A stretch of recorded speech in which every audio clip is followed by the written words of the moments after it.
Welcome to Invention. I remain Brian Forbes, and with me is a guest who I can safely say is no surprise to me, or anyone for that matter, Sir Reginald Bohey-No.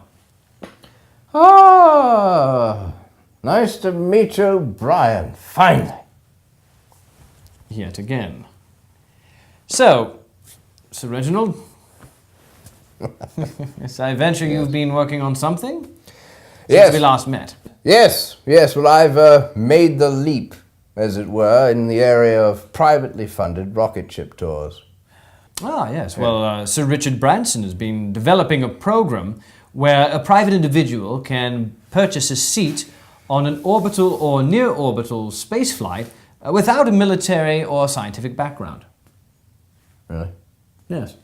Recently, the XPrize was given to a private company which successfully launched a reusable spacecraft for commercial purposes. Yes, well, there's an intense interest in the privatization of rocketship technology and people willing to pay for a private rocketship tour to the stars. You see, my service is unique in that it provides a discreet rocketship tour to the stars' homes. Stars' homes? Homes. What type of rocketship tour is that? Oh, it's the whole 4D experience, you know, Brian, through the lives, literally, of some of Hollywood's most beloved stars, just as their homes are destroyed forever by a pressure-fed kerosene-oxidizing engine, which lowers the cost, of course, that's normally associated with throwing away a booster, that sort of thing, but does increase the cost ever so slightly of, say, rebuilding Shakira's 10-bedroom home. But you're still getting a once-in-a-lifetime experience of seeing a star's home before the home is gone. So you're essentially launching a rocket horizontally into a home. Or homes, if you aim right. Or homes of Hollywood's elite. Yes. Oh, bring a camera with a fast shutter speed. You can see Madonna's house at 0.3 seconds. You get the whole thing. It's all the thrills and excitement that you would normally associate with the homes of the Hollywood elite, and also possibly fulfilling a lifelong dream of doing it on a terrestrial rocket ship. So this terrestrial rocket ship, as you're calling it, I presume is laden with passengers who've spent their money to either see the stars' homes or to ride on a rocket. Well, to each his own. Some are there, of course, to ride on a bona fide rocket, and some of the dimmer ones are there to see the stars' homes. But given the fuel and insurance expenses associated with this, I don't understand. I do not understand the public's bizarre fascination with the lives of the stars. But as long as people want to stargaze, I'll be there with my modified Russian rocket ready to go. Yeah, what do you mean by a modified Russian rocket? Well, the Soviets have been selling me their rockets for months for a song. Now, are these expensive? No, they're not expensive, Brian. No. In fact, the only really tricky part is disarming the warhead. Warhead? You mean your rocket could explode at any moment? Brian, I told you, don't mention my man junk in public. What? No! How much is the ride? How much is the ride? On mine? No, not on your... Right. On the rocket tour of the stars' home. Well, for 45,000 American dollars, I could promise you one hell of a ride. And for 5,000 more, I can get you on the rocket ship. But either way, I'm not sure that will really give you a full sense of how the stars lived. Lived.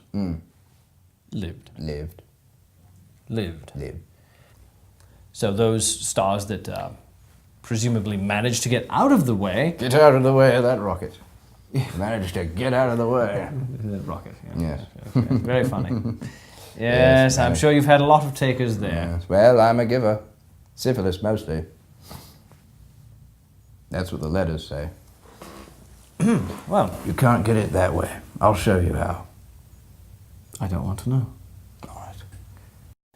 I can imagine that those stars that manage to get out of the way of the rocket and live are none too happy to have their homes destroyed by your tour. No. In fact, I don't think it's just the stars. that have a problem with having a large rocket ship flying through their home. I think most people would have a problem with having a large rocket ship fly through their home. Do you think so? I do.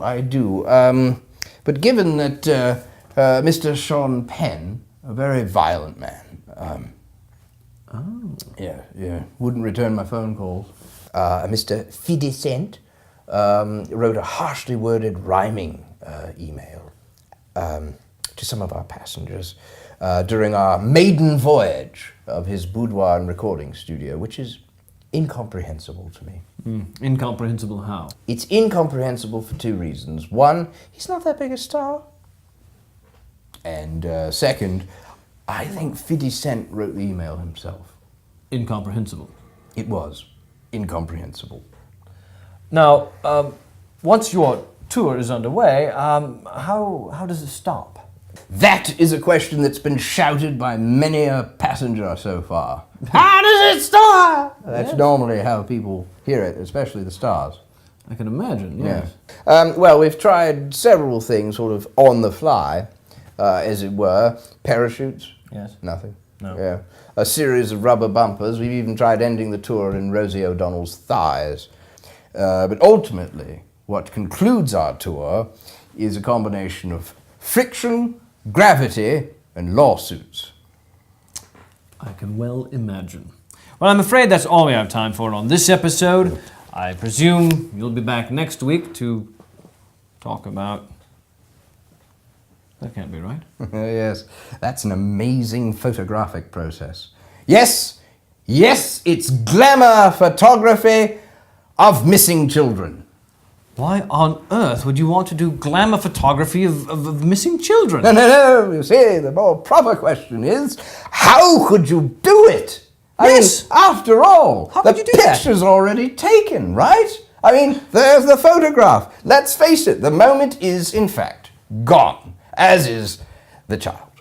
But we've developed this way to create high-fashion, magazine-quality portraits for milk cartons, for flyers, for online posting. Anywhere you're desperate to get the picture, it's gonna be everywhere. At least have a decent picture, is all we're saying. We have an incredible thing here. If the photo, say they don't look as good now as they did in the photo, at least they know, with this photo, they've got a good picture out there somewhere. It's floating around. As indeed they may well be. You know, there's that bond, that inextricable, loving bond between a portrait and pieces of a child. It's soft focus, you know, very tasteful, makeup enhancement, the whole, you know, adjustment of the hair as the decades go on, and you lose that time. But at least you know what they look like, according to me. I can't see why you would want to have a high-fashion version of a missing child's photo. No one can. I mean, let's face it. This is probably the last photo you're going to have of them. For a small fee, let me make it a good one. If you enjoy your short ride... Like Mrs. Forbes. That's my wife. Not funny. No, she isn't. Then you can book a ride on Sir Reginald's rocket. Like Mrs. Forbes.